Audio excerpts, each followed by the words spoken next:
2015 2020లోనే చెప్తే నువ్వు ఇవాళ చేసినటువంటి లెక్కలల్లో అసలు జనాభా గణనలో కులగణన చేయమంటే మేము చేయమని చెబుతున్నటువంటి ప్రభుత్వానికి సమాజం చాలా అతలాకుతలంగా ప్రభుత్వం చేస్తున్నటువంటి దాని మీద అనుమానాలు రేకెత్తిస్తూ సర్వేనే సరిగా జరగలేదని చెప్పి విమర్శలు చేస్తున్నప్పుడు గవర్నమెంట్లో బీసీ కూడా ఉన్నారు కదా, పొన్న ప్రభాకర్ అన్న బీసీఏ కదా. ఈ రాష్ట్రంలో ఒక్క మంత్రి కూడా ఎక్కువ ప్రచారం చేసింది ఎవరయ్యా అంటే వీళ్ళ మేము రేపు ఎలక్షన్స్ లో కాంగ్రెస్ పార్టీగా 42% సీట్లు ఇస్తాం.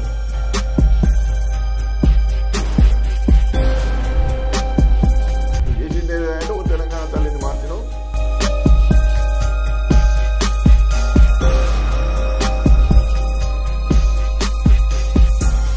అల్లు అర్జున్ మీరు వేదిక మీద ఉన్నప్పుడే తీర్మానం మల్లన్న ఎమ్మెల్సీ అవతల రెడ్డి సామాజిక వర్గం కించపరిచే విధంగా మాట్లాడినారు. అట్లా మాట్లాడుతున్నారు, మీరు ఆ వేదిక మీద కూర్చొని ఉన్నారు.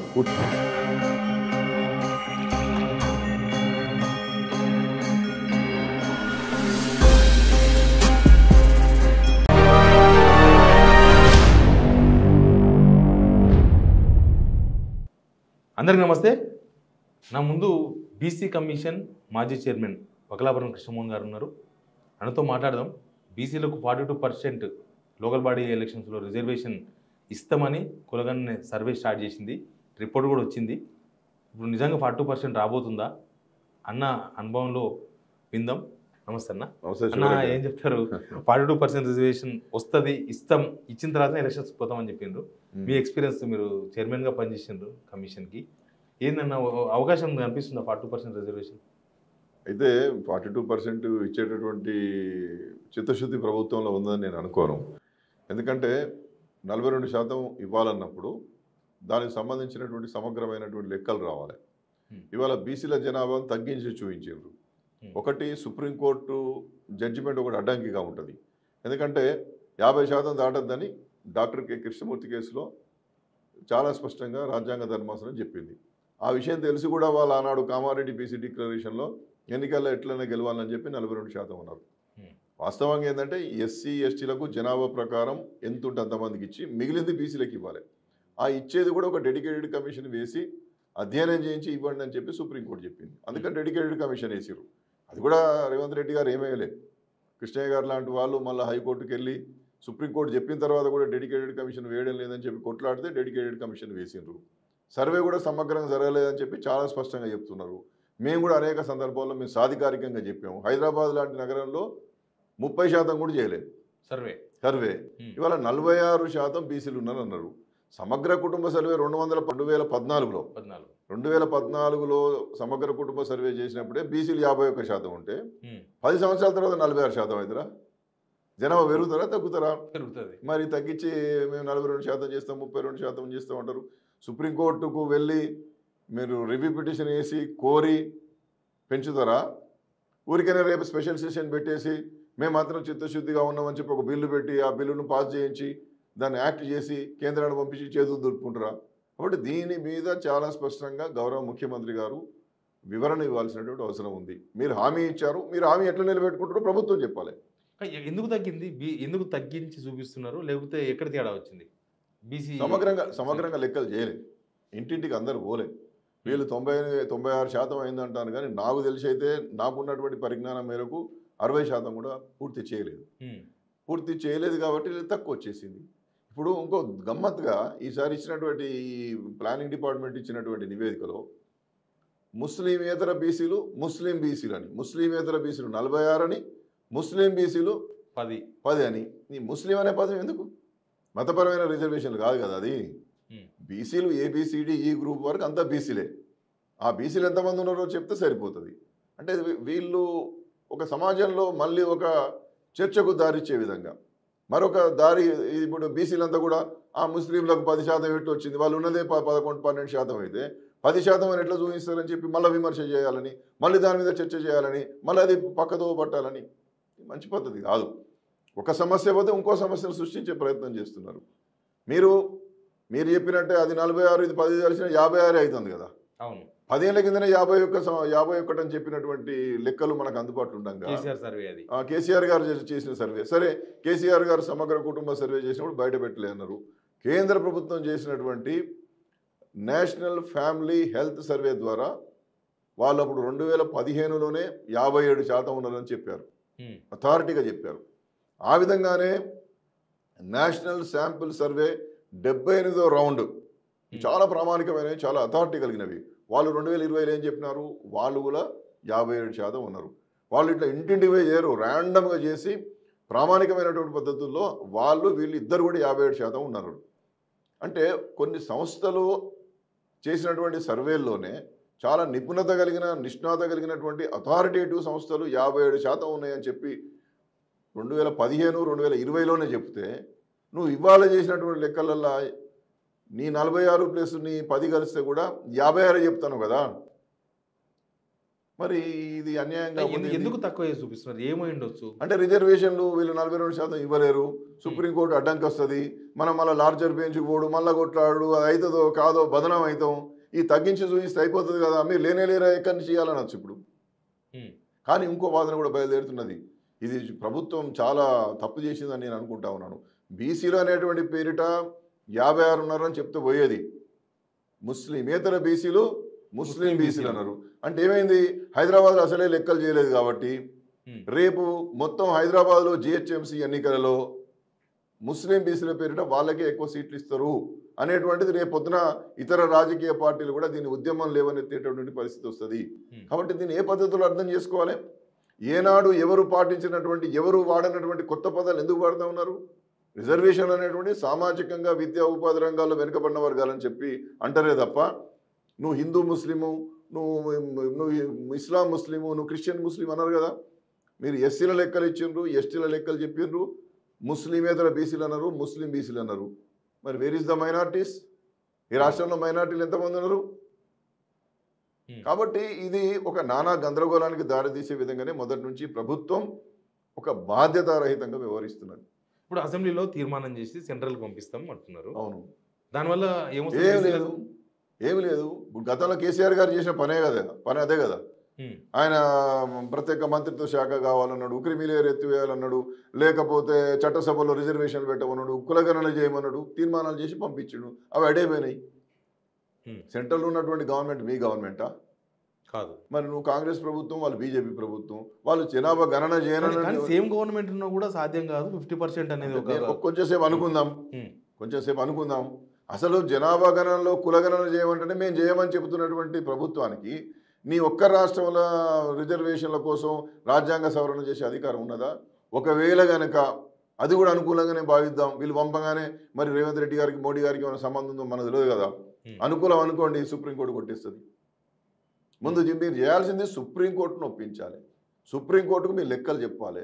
లార్జర్ బెంచ్, ఇప్పుడు 5గురు బెంచ్తో కూడుకున్న ధర్మాసనం తీర్పిచ్చింది కాబట్టి లార్జర్ బెంచ్ను వేయమనాలి. నేను చాలా సందర్భాల్లో చాలా టీవీలు ఇదే చెప్తున్నా. ఫండమెంటల్ బేసిక్ పాయింట్ మర్చిపోయి ఈ బీసీలకు ఎట్లా మేలు చేద్దామనేటువంటి ఆలోచన చేయకుండా మేము చాలా పవిత్రులము, మేము బీసీలకు కట్టుబడి ఉన్నాం అనేటువంటి బట్టి డొల్ల మాటలు చెప్తా ఉన్నారు. లార్జర్ బెంచ్ కోసం అడిగేటటువంటి న్యాయపరమైనటువంటి చర్చలు కానీ రాజనీతి కోవిదలతోనే, రాజ్యాంగ కోవిదలతోనే మీరు చర్చలు జరిపారా? మీరు రేపు అసెంబ్లీ ప్రత్యేక సెషన్ పెడతా అంటున్నారు. అంతమంది ఒక అఖిలపక్ష సమావేశం పెట్టరా? మేధావులతో ఒక సమావేశం పెట్టరా? సామాజికవేత్తలతో, కుల సంఘ పెద్దలతో పెట్టరా? ఈ సమాజంలో చాలా అతలాకుతలంగా ప్రభుత్వం చేస్తున్నటువంటి దాని మీద అనుమానాలు రేకెత్తిస్తూ సర్వేనే సరిగా జరగలేదని చెప్పి విమర్శలు చేస్తున్నప్పుడు వీళ్ళందరినీ అడ్రస్ చేయాల్సినటువంటి అవసరం ప్రజాప్రభుత్వానికి, ప్రజాపాలన చేస్తున్నటువంటి ఈ ప్రభుత్వానికి ఉందా లేదా చెప్పండి. కాబట్టి ఇవంతా కూడా వివాదాలకు తావిచ్చేటటువంటి విధంగా మంత్రులందరూ కూడా ఎంత ఘోరం అంటే, ఒకవైపు ప్రణాళికా విభాగం సమగ్ర కుటుంబ సర్వే చేస్తూ ఉన్నప్పుడు, సమగ్ర కుల సర్వే చేస్తూ ఉన్నప్పుడు, ఇది అయిపోగానే మేము 42% ఇచ్చే ఎలక్షన్లకు పోతామని చెప్పి పొన్నం ప్రభాకర్ గారు అంటారు, శ్రీనివాసరెడ్డి గారు అంటారు, శాసనసభ్యులు చెప్తారు. నా క్వశ్చన్ కూడా అదే. గవర్నమెంట్ లో బీసీలు కూడా ఉన్నారు కదా, పొన్నం ప్రభాకర్ అన్న బీసీఏ కదా, క్యాబినెట్ లో ఉన్నారు, ఇంకా కొండ సురేఖ గారు, ఇట్లా బీసీలు అంతా ఉన్నారు. వాళ్ళందరూ ఉండగా బీసీలకు ఎట్లా అన్యాయం జరుగుతుంది? వాళ్ళే ఇస్తామని చెప్పిండ్రు, ఎట్లా ఇస్తారో వాళ్ళే చేయాలని నేను అంటున్నా. ప్రభాకర్ గారు ఒక బాధ్యతాయుతమైనటువంటి మంత్రిగా ఈ కుల సర్వే జరుగుతున్నప్పుడు ఎప్పటికప్పుడు ప్రతి సమస్యను కూడా వారు అడ్రస్ చేయడానికి ఆ బాధ్యత తీసుకోవాల్సి ఉండే. ఈ రాష్ట్రంలో ఒక్క మంత్రి కూడా ఏనాటికానాడు సమస్యలు ఉత్పన్నమవుతున్నప్పుడు పరిష్కరించేటటువంటి దిశగా, ప్రజలకు సమాధానం ఇచ్చేటువంటి దిశగా ఎవరు రాలే. భట్టి గారు ఒక మాట చెప్తారు, ప్రభాకర్ గారు ఒకటి చెప్తారు, మహేష్ కుమార్ గౌడ్ గారు ఒకటి చెప్తారు, ఎమ్మెల్యేలు ఎక్కడ పడితే అది మాట్లాడతారు. ఎక్కువ ప్రచారం చేసింది ఎవరయ్యా అంటే వీళ్ళ ఈ ఎమ్మెల్యేల మంత్రులు చేసారు 42% 42% అని. ఇవాళ ఇవ్వాలమని ఇవాళ సుప్రీంకోర్టు కొత్త జ్ఞాపకం అవుతుందా? సుప్రీంకోర్టు ఒప్పుకోదని తెలియదా మీకు? మీకు మీ దగ్గర ఉన్నటువంటి రాజ్యాంగ నిపుణులు, మీ లా సెక్రటరీ గారు, మీ అడ్వకేట్ జనరల్ గారు మీకు చెప్పలేదా? ఎన్నికల గెలవాలని కామారెడ్డి బీసీ డిక్లరేషన్లో పెట్టిండ్రు. ఇవాళ మేమేమంటున్నామంటే సామాజిక కుల సర్వే జరిగింది కాబట్టి, లెక్కలు ఉన్నాయి కాబట్టి, లెక్కలను పెట్టి సుప్రీంకోర్టును ఒప్పించి 42% ఇవ్వండి. అది మీ నిబద్ధత, అది మీ నిజాయితీ, అది ప్రజాపాలన. వీళ్ళు ఒక కొత్త ఆప్షన్ తెర మీద తీసుకొచ్చిండ్రు. అంటే వీళ్ళు కూడా అర్థమైపోయింది ఇది కాదు, సాధ్యం కాదని అర్థమైపోయి ఒక కొత్త ఆప్షన్ ఏంటంటే, ఒకవేళ అట్లా కాకపోతే మేము రేపు ఎలక్షన్స్లో కాంగ్రెస్ పార్టీగా 42% సీట్లు ఇస్తాం. అది అట్లా న్యాయం జరిగినట్టయిన బీసీలకు. ఇప్పుడు ఒకటి గ్రామ పంచాయతీలలో బీ ఫామ్ ఉండదు, ఎవరు పడితే వాళ్ళు నిలబడవచ్చు.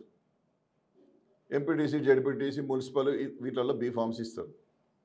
మీరు అన్ని రాజకీయ పార్టీలను కూర్చోబెట్టి ఒప్పించిండ్రా? ఒప్పించలే. ఎన్నిసార్లు మీటింగ్లు జరిగినాయి? సమగ్ర కుల సర్వే మీద ఎంతకాలం జరుగుతున్నటువంటి అనేకమైన విమర్శలకు ఎంతకాలం మీరు సమాధానం చెప్పినారు? మీరు సమాధానం చెప్పలే. పార్టీలను ఆశ్రయించలే. పార్టీలకు జవాబుదారితనంగా లేరు. ఇవన్నీ కూడా ఉన్నాయి, పార్టీల వల్ల ఒప్పుకున్నాయి. మీరు ఈ జనరల్ స్థానంలో బీసీలను నిలబెడుతున్నామని అన్ని రాజకీయ పార్టీలు నిలబెట్టాడు. ఓ స్వతంత్ర అభ్యర్థి నిలబెడితే మనం ఏమనగలుగుతాం? ఎలక్షన్ కమిషన్ ఒప్పుకోదు. మీరు అగ్రిమెంట్ చేసుకుంటే మాకు సంబంధం లేండి, మాకు చట్టంలో ఏముందో అది. ఈ చట్టంలో ఇది జనరల్ స్థానం అని ఉన్నది కాబట్టి ఇక్కడ ఎవడైనా నిలబడవచ్చు అని అంటారు తప్ప, నువ్వు ప్రతి స్థానంలో మేము ఇన్ని స్థానాలలో బీసీలమే నిలబెడుతున్నావు నువ్వు అంటే ఆడ ఓసీ నిలబడొద్దని చెప్పి నువ్వు ఒత్తిడి చేస్తే ఎలక్షన్ కమిషన్ ఒప్పుకోదు కదా. ఖచ్చితంగా ఓసీలు నిలబడతారు. మరి నువ్వు అగ్రిమెంట్ ఎందుకు? ఇక నువ్వు 42% టికెట్లు ఎందుకు? నువ్వు 42% ఇస్తావండి. నువ్వే బీసీలకు టికెట్లు ఇచ్చి నువ్వే మళ్ళీ ఇతర వర్ణాలు నిలబెట్టి వాళ్ళని ఓడించి నీ పార్టీలో కలుపుకోమని నమ్మకం ఏమున్నది? అవును. ఇది ప్రజల నుంచి అనేకమైనటువంటి సంశయాలు వస్తూ ఉన్నాయి. కాబట్టి ఇవాళ ఎట్లయినా కాంగ్రెస్ పార్టీ గెలవదు కాబట్టి, కొంత అపప్రద వచ్చింది కాబట్టి, బీసీలంతా దూరం అవుతున్నారనేటువంటి బాధ ఉన్నది కాబట్టి మేము 42% మేము సీట్లు ఇస్తాం అని చెప్పి ఎవరికి ఇచ్చేసి వాని మీద ఇంకో నిలబెడతారు, వీళ్ళు ఓడగొడతారు, వాడిని గెలిపించుకుంటారు, దాన్ని కలుపుకుంటారు. ఇది జరుగుతుంది అని చెప్పి బహిరంగ చర్చ జరుగుతున్నది. దీనికి మరి బాధ్యతాయుతమైనటువంటి పిసిసి అధ్యక్షుల వారు కావచ్చు, బీసీ మంత్రి కావచ్చు, లేకపోతే రేవంత్ రెడ్డి గారు కావచ్చు, సమాధానం చెప్పాల్సినటువంటి అవసరం ఉందని చెప్పి నేను మనం చేస్తున్నాను. అంటే ఇదంతా కాదు అని తెలిసినా కూడా ఇంకా అసెంబ్లీ పెడతాం, అసెంబ్లీలో తీర్మానం చేస్తాం, ఇదంతా ఈ హైడ్రామాని ఎట్లా అర్థం చేసుకోవాలి? ఇదే కాదు హైడ్రా, ఇది హైడ్రామా. ఒక దిక్కు హైడ్రా, ఒక దిక్కు హైడ్రామా, అంతే, ఏం లేదు. ఇక మళ్ళీ మోసం చేయడమే. మోసం చేయడం కాకపోతే 100% మోసం చేయడం అండి. నువ్వు జనాభా ఇప్పుడు 2014 నుండి 2024 జనాభా పెరుగుతుందా తగ్గుతుందా? పెరుగుతుంది. మరి తగ్గింది కదా. నువ్వు తగ్గించడంలోనే నీ మోసం కనపడుతున్నది కదా. నువ్వు తగ్గించడంలోనే నీ యొక్క ఇబ్బందికరమైన నీ యొక్క రహస్య ఎజెండా చాలా స్పష్టంగా అర్థమవుతున్నది కదా. కాబట్టి ఇకపై అయినా కనీసం నిబద్ధతగా ఉండాల్సినటువంటి అవసరం ఉన్నది. ఇవాళ అసెంబ్లీ స్పెషల్ సెషన్ పెట్టి బిల్లు తయారు చేసి చట్టం చేసి కేంద్రాన్ని పంపుతావు. అయ్యేదేంది? ఒకవేళ అక్కడ ఒప్పుకున్నా కానీ మళ్ళీ సుప్రీంకోర్టు కొట్టేస్తుంది కదా. నువ్వు 9th షెడ్యూల్ పెట్టుకున్నా సుప్రీంకోర్టు కొట్టేస్తుంది. భారత రాజ్యాంగం యొక్క మౌలిక స్వరూపాన్ని దెబ్బతీసే విధంగా నువ్వు ఏ చర్యలు తీసుకున్నా, ఏ చట్ట సవరణ చేసినా నేను దాన్ని జ్యుడిషియల్ రివ్యూకి తీసుకుంటా అని చెప్పి రాజ్యాంగం సుప్రీంకోర్టు చాలా స్పష్టంగా IR Coelho versus union of India కేసులో చెప్పింది. కాబట్టి ఇంకా దేనికి 9th షెడ్యూల్లో పెట్టుకుంటే ఏం లాభం లేదు. 9th schedule is not safe mode now. Okay. కాబట్టి ఇక ప్రజలను మోసం చేసి కూడా పోతారులేం కదా. 9th షెడ్యూల్ ఎవరు పెట్టాలి? నేను అంటున్నా. అది అసంభవమైన విషయము. ఆ దిశగా ఆలోచించుడే తప్పు. నీ యొక్క తీర్మానం వట్టిదే. నువ్వు చట్టం చేసుకో, ఏమైనా చేసుకో, నువ్వు అమలు చేయలేవు. కనీసం ప్రజలను చైతన్యపరిచి ఉన్నటువంటి ఫ్యాక్ట్స్ని చెప్పి ప్రజలో ఉన్నటువంటి అనుమానాలను నివృత్తి చేసి నీ నిబద్ధతను, నిజాయితీని ప్రదర్శించుకునే ప్రయత్నం ఈ సంవత్సర కాలంలో ఈ ప్రభుత్వం చేయలేకపోయింది. ప్రభుత్వం విఫలమైపోయి విజయోత్సవాలు చేసుకుంటున్నారు, అందరిని అవుతారు. నువ్వు చేసింది ఏదంటే ఒక తెలంగాణ తల్లిని మార్చినావు, ఎంబ్లం మార్చే ప్రయత్నం చేసినావు, టీఎస్ నుండి టీజీ పెట్టినావు, అంతే నువ్వు చేసిన గొప్ప పనులు. ఏమి లేవు. ఏమైనా చెప్పండి. ఫీజుల రియంబర్స్మెంట్ ఆఫ్ ట్యూషన్ ఫీ వస్తలేవు. విషాహారందిని సంక్షేమ హాస్టల్లో రెసిడెన్షియల్ పాఠశాలలో పిల్లలు మృత్యు బాధపడుతున్నారు. రుణమాఫీ పూర్తి కాలేదు, 6 గ్యారెంటీలు పూర్తి కాలేదు. ఏది పూర్తి చేసినావు? కాబట్టి ఈ కళ్ళబొల్లి కబుర్లు, ఈ అరచేతిలో వైకుంఠం చూపించి ఎక్కడ పోతే అక్కడ దేవునికి దండం పెట్టి ప్రమాణాలు చేస్తే అవుతాయా అండి? రాజకీయ విమర్శ చేయాలని నాకు ఉద్దేశం లేదు, కానీ తప్పనిసరి చేయాల్సి వస్తుంది. ఇంత పెద్ద మోసం చేయాల్సిన అవసరం ఉన్నది బీసీలకు? అరే మీరు శాసనసభను ఎందుకు భ్రష్టు పట్టిస్తారు? ఒక పవిత్ర దేవాలయంలో ప్రజల ఆకాంక్షలను నెరవేర్చేటటువంటి పవిత్ర దేవాలయంలో మీరు అబద్ధాలను పట్టుకుపోయి అక్కడ దాన్ని చట్టం చేసే ప్రయత్నం చేస్తున్నారు. అది నిలబడదని మీకు తెలిసిన, న్యాయ నిపుణులు మీకు చెప్పిన, న్యాయకోవిధులు మీకు చెప్పిన, ఏదో ఒకటి హామీ ఇచ్చినాం కదా, ఈ బీసీలకు మేము ఏదో చేసినాం, మా చేతులు ఏమున్నదని చేతులు దులుపుకునే ప్రయత్నం తప్ప నిబద్ధతగా ఈ వర్గాలకు చేసేటటువంటిది ఏమి లేదు. మీ చేతులు ఉన్నటువంటి నామినేటెడ్ పదవులు కూడా ఇస్తలేరు కదా. కామారెడ్డి బీసీ డిక్లరేషన్లో చెప్పినట్టు అన్ని కులాలకు కార్పొరేషన్లు ఇచ్చిండ్రా? ఇచ్చారా? మరి మీరు ఏం చేస్తారు? మీ చేతులునే ఇస్తలేరు. మీ పార్టీ ఎంతమంది మీ జిల్లా అధ్యక్షులు బీసీలు ఉన్నారు? ఒక మహేష్ కుమార్ గౌడ్ గారిని పెడితే సరిపోద్దా? ఒక పొన్నం ప్రభాకర్ ఉంటే సరిపోద్దా? అందరికీ పార్టీలో కష్టపడ్డ బీసీలకు ఎంతమందికి అవకాశాలు వచ్చినాయి? మీ 33 జిల్లాలలో ఎంతమంది బీసీలు డిసిసి అధ్యక్షులు ఉన్నారు? ఎంతమంది కార్పొరేషన్ చైర్మన్లు ఇచ్చారు? ఎంతమందికి మార్కెట్ కమిటీ చైర్మన్లు ఇచ్చారు? దేవాలయ కమిటీలో అవకాశాలు ఇచ్చారు? 50% పదవులు ఇచ్చినా? కానీ 42% ఇస్తామని చెప్పి కళ్ళబుల్లి కబుర్లు చెప్తున్నారు. మీ చేతిలో ఉన్నది కూడా మీరు ఇస్తలేరు కదా. కాబట్టి ఈ ప్రభుత్వాన్ని నమ్మేటటువంటి పరిస్థితులు బీసీలు లేరు. ఇప్పుడు 42% రిజర్వేషన్కు సైమల్టేనియస్గా బీసీలంతా ఒకటి కావాలి, అది మంచి డిమాండ్. బీసీలంతా ఒకటి కావాలనేది మన ఓట్లు మనకే వేసుకోవాలని కూడా మంచి డిమాండ్.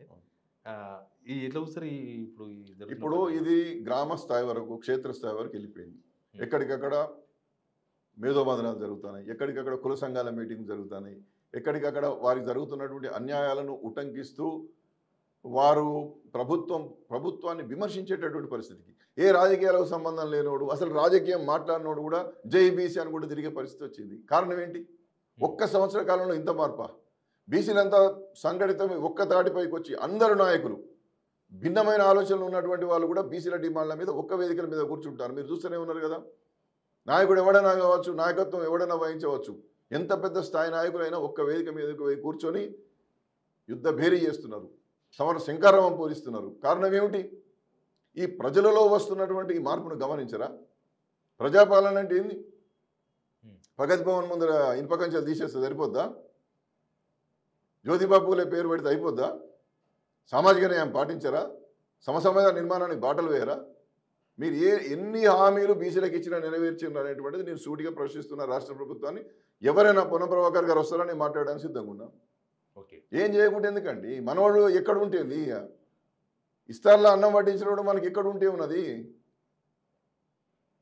ఇంతమంది మృత్యువాత పడుతుంటే, ఇంతమంది చిన్నారులు పడుతుంటే గౌరవ మంత్రి గారు ఎప్పుడన్నా పోయి వారిని పరామర్శించిండ్రా? కుటుంబాలను పరామర్శించిండ్రా? ఎక్స్గ్రేషియా ఇచ్చిండ్రా? అల్లు అర్జున్ పెద్ద ఇష్యూ చేసి నానా యాగి చేసిండ్రు.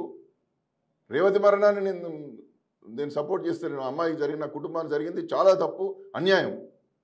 కానీ దాంట్లో మరి గౌరవ ముఖ్యమంత్రి గారు అసెంబ్లీని వేదికగా తీసుకొని పుష్ప సినిమా మీద మాట్లాడిండు. మరి ఇంతమంది చచ్చిండ్రు, ఎంతమంది ఇల్లు చూసిండు ముఖ్యమంత్రి గారు? నువ్వు పోవద్దండి, మీరు వెళ్ళొద్దు. ఆ కుటుంబాలను పిలిపించుకొని గౌరవ ముఖ్యమంత్రి గారు పరామర్శించిండ్రా? గౌరవ డిప్యూటీ సీఎం గారు పరామర్శించిండ్రా? గౌరవ బీసీ సంక్షేమ సంఘ మంత్రి గారు పరామర్శించిండ్రా? వాళ్ళకి ఎక్స్గ్రేషియా ఇచ్చిండ్రా? మరి ఈ 50, 60, 70 మంది బలహీన వర్గాల పిల్లలు వాళ్ళ బిడ్డలు కాదా? వాళ్ళ ప్రాణాలు కాదా? ఇదేమి నిరంకుశమైన విధానం అండి? మీరు వేదిక మీద ఉన్నప్పుడే తీర్మాన్ మల్లన్న ఎమ్మెల్సీ అవతల రెడ్డి సామాజిక వర్గం కించపరిచే విధంగా మాట్లాడినారు అండ్ డిమాండ్స్ చేయొచ్చు. చాలామంది డిమాండ్ చేస్తారు, అందరు ఎవరు డిమాండ్ వాళ్ళకు ఉంటుంది. కానీ అట్లా మాట్లాడుతున్నారు. మీరు ఆ వేదిక మీద కూర్చొని ఉన్నాం. ఖచ్చితంగా ఆయన మొదటి నుంచి అదే మాట్లాడుతున్నాడు. మేము వెళ్ళినటువంటి సందర్భం, నేను కానీ శ్రీకృష్ణయ్య గారు కానీ మేమందరం కూడా వెళ్ళింది ఏంటంటే, బీసీలకు 42% రిజర్వేషన్ రావాలి, చాలా కాలంగా బీసీలకు అన్యాయం జరుగుతున్నది, అందరం ఒక వేదిక మీదకి వస్తే ఒక మంచి గొప్ప సందేశం పోతుందని చెప్పి మేము పోయినాం. కానీ వారి నాయకత్వం కింద పనిచేయడానికి మేము పోలే కదా. మేము ఇండిపెండెంట్ నాయకులము, ఆయన కన్నా ముందు 40 ఏళ్ల నుంచి ఉద్యమాలలో ఉన్న వాళ్ళము. మీ కళ్ళ ముందు మేము అవునవును. ఎంత ఎదిగినో మీరు వందల సార్లు అనేక ఇంటర్వ్యూలు చేసారు కదా మమ్మల్ని. అవును. విద్యార్థి దశ నుండి చూస్తున్నారు కదా. కాబట్టి ఒక కమ్యూనిటీ పట్లనో, ఒక జాతి పట్లనో, ఒక వైరుధ్యంగా, ఒక విపరీతమైనటువంటి రీతిలో మాట్లాడని మేము కూడా ఏమి హర్షిస్తలేం. నేను కూడా ఏనాడు మాట్లాడలే కదా. మేము ఎప్పుడు మాట్లాడము. అవును. మీరంతా మాకు ఎంత దగ్గర మిత్రులు మీరందరూ కూడా. కాబట్టి కులాల పేరు మీద, జాతుల పేరు మీద అధికారంలో ఉన్నటువంటి వారిని విమర్శించే రీతిలో ఆ జాతి అంతా కూడా తప్పు అనేటువంటి పద్ధతిలో మాట్లాడడం నేను కూడా ఏమి హర్షిస్తలేను. కాకపోతే అది వారి ప్యాషన్, వారి స్టైలు. మేము మాత్రం ఏమంటున్నామంటే మా నాయకుల మధ్య ఎలాంటి విభేదాలు ఉన్నా, మాకు ఎలాంటి ఆలోచనలు ఉన్నా, మేమందరం ఒకటే బీసీల హక్కుల కోసం, బీసీల ప్రయోజనాల కోసం, బీసీల విశాల దృక్పథం కోసం, ఈ జాతి సముద్రాల కోసం మేమందరం ఏకమవుతున్నాం అనేటువంటి ఒక సందేశాన్ని ఇవ్వడానికి మాత్రమే వరంగల్ బీసీ యుద్ధ పేరులో పాల్గొనడం జరిగిందనేటువంటి విషయాన్ని నేను చాలా స్పష్టంగా మనవి చేస్తా ఉన్నాను. థ్యాంక్ యూ వెరీ మచ్ అన్న. చాలా విషయాలు చెప్పినారు. మొత్తంగా బీసీలకు 42% రిజర్వేషన్ విషయంలో ప్రభుత్వం చేస్తున్న మోసాన్ని కృష్ణమోహన్ అన్న బయటపెట్టిండ్రు. Please alert, please subscribe Signal TV.